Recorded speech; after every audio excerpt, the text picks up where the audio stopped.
Do you know why the northern groups accused Yoruba for sponsoring Sowore for revolution now? Do you know the reason? The reason is because they feel that Yoruba people, the agreement between them and the Yoruba elites has been breached. So every attempt to challenge this government, this Buhari government from Yoruba, will be seen as a revenge from the Yoruba nation. So the northern group believe that because Yoruba could not reposition themselves in Buhari government before pulling out of Nigeria, they have sent Sowore and his likes for a change of government. This is the truth, and this is the reason why you can never see them releasing Sowore. And this is the reason why you can never see any Yoruba man coming up to be a shorty to Sowore. Because the elites, they are all afraid. They don't want to be part of anything that will implicate them, so that they will not be seen as enemy of the North. They have accused the Yoruba nation that they sponsored and sent Sowore to start a revolution for a change of government. This is the reason nobody is coming for Sowore from the Yoruba tribe. And none of these politicians will come for Sowore. Anybody that is going to come for Sowore will be a totally and unbiased, normal business Yoruba person. But this politician will never come for Sowore because they know the truth. They know that because they are all disappointed, they could not position themselves in Buhari government, as Shettima said in the audio tape that you are going to listen to now. So everything that comes from Yoruba land, the northern group will always believe that it has been sponsored by Yoruba elite because of the disappointment in them, which, by the way, they continue to pretend. But let's see how long they are going to pretend. Let's see how long they will pretend that all is good. Now, listen to the leaked audio tape between Shettima and Kunle, and you would understand how Yorubas were brainwashed. The majority of Yorubas were brainwashed to hate Jonathan's government. They were brainwashed that Igbos hate them. They were brainwashed that if they don't have a coalition with the northern group, the Igbos will finish them. These are the words from Shettima. And most Yoruba people believe this fallacy. And today, average Yoruba man, the majority of Yoruba man, they are all regretting voting Buhari, and they ended up voting Buhari for the second time. Today, the same northern group don't trust Yoruba people. And this is the reason you will see that Osinbajo can never be allowed to participate in most security meeting in Aso Rock. They never allowed Osinbajo because they don't trust him. And Shettima made it clear to Kunle that they know that every Yoruba man is Yoruba first before anything. So for this reason, the way they hate Igbo is the way they hate you. The only reason they come to you, the Yorubas, is because you are easily deceived with political positions. Especially, I'm not saying all Yorubas are like that, but most of the Yoruba politicians are easily deceived. Today, all of them are regretting. And they did regret in the first term of Buhari. And before the first term of Buhari ended, the northern group came again. They came back again to Bola Tinubu and convinced him. He went for the second time. Everybody was witness to see how the first term of Buhari and all the problem and issues between Tinubu camp and Buhari camp in the first tenure. But then, before the second tenure, the election, they came back again to convince Tinubu to carry Yoruba nations along. And after that, they begin to sideline Osinbajo. So now, as a Yoruba person, listening to this leaked audio and be the judge. Listen and listen very attentively. And also apply critical reasoning, common sense. And you understand the position of an average northern politicians. They don't like you. It is time. If you have decided to pull out of Nigeria, Yoruba nation should be bold enough to do that, because the position that Shettima was describing, that the Yoruba people want to reposition themselves before pulling out of Nigeria, they are never going to give you that opportunity to position yourself in Nigeria system. It will never happen, because they don't trust you. They will only use you to get the presidency, and you will continue to be used and dumped by northern politicians. Mark my word. They will never give you the opportunity to position yourself, because they have seen you as a threat. The way they see Igbo people as a threat is the way they see Yoruba people as a threat, because they know you can pull out of Nigeria and survive. Igbo can pull out of Nigeria and survive, but it will be very difficult for them to allow you to pull out of Nigeria, and it is very difficult for them to allow the Igbos to pull out of Nigeria. But this is the exact reason why they will always continue to come to you. And after coming to you, using your vote, they will never allow you to position yourself. Just like it is today in the system. The Yorubas were not allowed to reposition themselves in Buhari government. You can be the judge by yourself. Only ministers and ministers this, ministers that. Nothing else. Yorubas were sidelines. They sidelined you, and they will continue to sideline you because they see you as a threat. They see that you have the tendency of breaking out of Nigeria. For that reason, they will never give you that opportunity to position yourself or reposition yourself like Shettima asserted in that telephone conversation. Now watch and listen. A Yoruba man, whoever he is, whether Muslim or Christian, preferred anybody in this house to rule him than a Hausaman from the north. That's the truth about it. So, fortunately, I'm coming, sir. Let me learn. Fortunately, the center is controlled by non-Muslim, non-Northerners. Are you getting me? And Jonathan, fortunately for the North, Jonathan decided to use religion and slash the Yorubas to the extent, for the first time, Yorubas were divided religiously. To the extent Muslims, Yorubas stood their ground and said they were not supporting Jonathan. They even refused to attend the meetings of the Jonathan. The papers are there, their statements are there in the papers. So or not so, sir? No, I like this. Read it, it's there. That's the truth. It's there.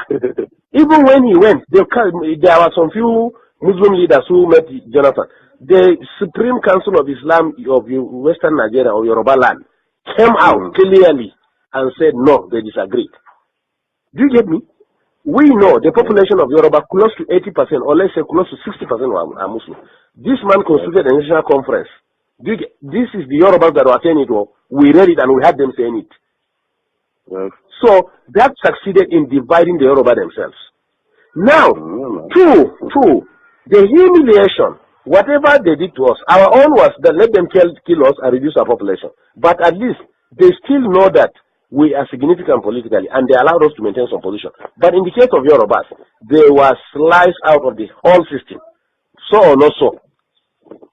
That was how Tinubu and the issue of Boko Haram, if we have to talk about Boko Haram, it's not from the south now. I am coming now. Let me forget about Boko Haram now. We brought about the Yoruba politics. Now, Tinubu and the Yorubas generally carried what happened to them and went to Kaduna and met them in Kaduna and begged them that we have to put our head together. Look, sir, let me tell you the truth and find out. At a point, the Yoruba, being humiliated under Jonathan, were even considering to cut off and put their Oduduwa Republic. But they realized if they do that, the Igbos were completely in charge of finance, civil service, security, and everything. If they dare do that, exactly. I'm coming now. The Yorubas now.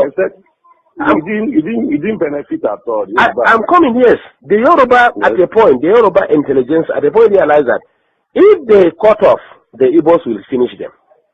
If they stay as it is and Igbo continue ruling, they will be completely finished. Before Jonathan, significant part of the economy, who are the accountants are Yorubas, who are the judiciary and lawyers are Yorubas, who are the civil service are Yorubas. Today you can't find any one of them. So or not so. Correct. So that's why the Yoruba say, even if we want to leave this country, we must get this power out of the hand of the Igbos and reposition ourselves. Jonathan, the Northerners really benefited from that Jonathan too much, Alaji. Hey, we have the calculations of the government. We agree. What can he do? He must now. He must. He wouldn't do to us that. He must. He knows that we can do it. He must deal with us. So that was why the Yoruba said no. Whatever it is. So, but what I assure you, let's keep on praying for President Buhari. Oga, we have learned our lesson. We have been in our area here now. They be praying for him too. We have learned our lesson, Kule. We pray for the prophet because and even our prophet. No, to tell you the truth, the northern people, notwithstanding the presidency, honestly, the trust at least of the southeast is finished. And I assure you too, in Yoruba land, listen to me, I am coming. I am coming. Really helped Northerners in 1979. I am coming, please. They helped Shagari. Listen to me, not that they help themselves, gentlemen, please. We don't need anybody in this country. They help themselves. Let me ask you a question, sir. Let me ask you a question. Between cars, industries, and human beings, who are more in number? I did not know now. Not number. I'm not talking of population. I'm talking of economy now. I'm talking of cars, the motors that we drive. Yes. And industries that we have. Yes. If you put them on one part and you put human being on the other part, who are more in number? Cars are more. Cars are more than human beings? Human being. Good. Two, if you put fuel and food by the side, which one is consumed more? It's food now. Good. And we have food. So Igbos are actually helping themselves. Let me tell you, even in Yoruba land, let me tell you what they will do to Igbo this time.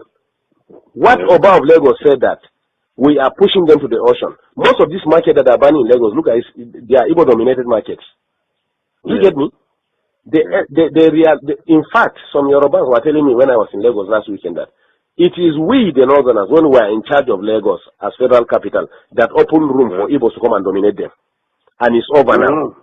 And it's over. All the businesses Igbos are doing, we are going to bring it and do it. Do you get me? Fashola for the past 5 years have refused to approve any industry, especially pharmaceutical, to Igbo people. Find out. You are right. I get you. Are right. Do you get me? Right. So the Yorubas in these 4 years, that's what we are telling ourselves. If we in the north want to be useless again, let us be. But the Yoruba people in the 4 years, they want to control their land completely. That's why Buhari have to sign that Lagos is going to be given special status. We are going to have a kind of semi-regional system. Lagos is going to have special status. It means nobody again will control Lagos. The indigenes of Lagos are the ones that are going to control Lagos. They can form land policies. Do you get me? They may decide to say, you as a Yoruba man in Lagos, you will pay 5,000 naira per annum for a land. As me as a Hausa man, I will pay 10,000 naira. Igbo man will pay 1 million naira. This is why they are heading for. Do you get me? So now, unfortunately, again, the attitude of the Igbos have made the illiterate Northerners who have not gone to school to realize now, I say they are powerful. They are the one who gave these people land to stay. They are the one who give them food by the power of God.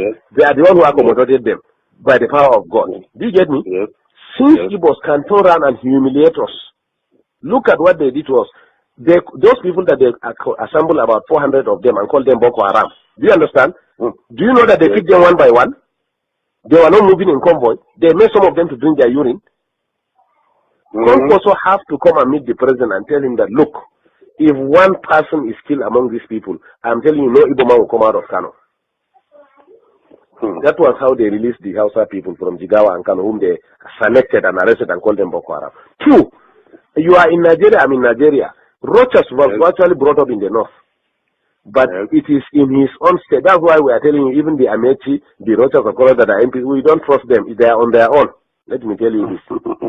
They are on their own. Nobody can deceive us again. We are wise now. Businessmen, they are businessmen. No, what I'm telling you is that Rochas he's running to Sultan. He didn't know Sultan has no significance in this government. Even last 2 days he was in Sokoto. He didn't know that even Sultan has no significance in this government. He was in this north. It was Rocha State, Imo State, that they started saying that Hausa people must have ID card to live in that state. Yes. Can you hear me? They say Hausa people must have ID card to live in state. Yes. Until when we mobilize our people here and say, okay, in that case, all Southerners must live north. Then Jonathan now realized that there was something going on. He said, no, these things have to stop. So are we mad? You get me? Count every 5 shops in this north. 4 shops are owned by Igbos. What is Igbo's contribution in the economy? It's not trade. And fraudulent trade for that matter, including Igbo have cheated you. Unless if you are not buying spare parts and tires and medicine. So or not so? It's so allergic. Do you get me? Yet we accommodated them. Is it going to Dubai to bring fake drugs that we cannot do it? Now the plan is drugs now. No Igbo man will again sell drugs in this north. We are going to bring it from Kano. Drugs are brought by air. They are going to open massive coolers, rooms in Kano and import it all north, and maybe whatever want to buy, come and buy from Kano. No Igbo will sell drugs again. We are tired of all this nonsense. We know how to control our places the way they control their own. What we are saying is that we are all Nigerians, but we are going to learn what they are doing in Southeast and do it in the North too. Simple. Yeah. We don't have ancestors, but if Buhari today, as president of this country, want to buy land in the East, he will go and negotiate everything. Tomorrow the chiefs will come and tell him that ancestors made them yesterday night and said they should not sell the land for them. So we don't have ancestors. Or we are betraying ourselves. Yeah. We now, our ancestors have told us that we have been careless. That's why we suffered for the past 6 years. We have to wake up now. It's a very serious thing. Move forward. No. We cannot, sir. The society is already adulterated. That's why, to be honest to you, let me tell you, to be honest to you, we never wanted Buhari in this law. So we wanted Konkoso. Yes. We want, that's what I'm saying. If it is Konkoso, the primary, Konkoso will have defeated Buhari. Listen to me. Hey, you know the Tinubus and Co prefer Buhari because they can. He really tried. Can you hear me? Because Konkoso will have solved this north-south problem for us within 6 months. In Kano, Konkoso gathered all the Igbos and told them that all these drugs that he closed all those fake drugs they are selling in Kano. They know him now. So that's why we wanted Konkoso to be the district. Igbos met in Abuja and warned us after the election that they were the ones in charge of 75% of Abuja is their own. They should be given ministers. Can you imagine? Negotiate and say this is the governor they want with their rulers, everything. Igbo say no, he cannot be governor. Haba. In somebody's land. Habakule. The arrogance is so much. So 10 years ago I warned it. I said the Igbos are building nation within our nation. They will engage us within our nation and reinforce from their nation. That is exactly what we saw during the tenure of Jonathan. Immediately we voted Jonathan. What we did to Jonathan in this north, Igbos in the north, their chiefs, gathered and came to Aso Villa. To the glare of everybody on TV, they say it was nobody that voted Jonathan, but the Igbos were the ones who voted him. Did you not hear that one? Did you not read it? In our own land, Igbo say we didn't vote Jonathan. It was they that voted Jonathan. 2, before